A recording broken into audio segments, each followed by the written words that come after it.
骨董品の時間です。機密プロジェクトシャープ14。今回は裏手の竹やぶの右側にも行ってみて、朽ちた木々を出して燃やしました。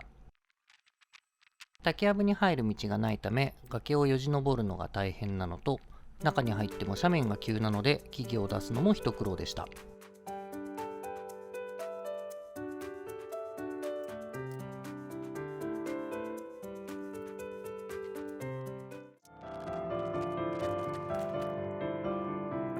これからの計画としては、ここで野菜を育てたり、竹炭を作ってみたり、カフェを作ったり、夢は膨らみますが、まだいろいろ計画中の段階です。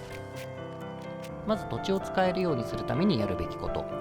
1、汚れた残土の処理。2、整地。3、裏手の竹やぶの片付け。4、雑草刈り。これから夏に向けて虫も増えてくるので、竹やぶの片付けは早めに終わらせたいところです。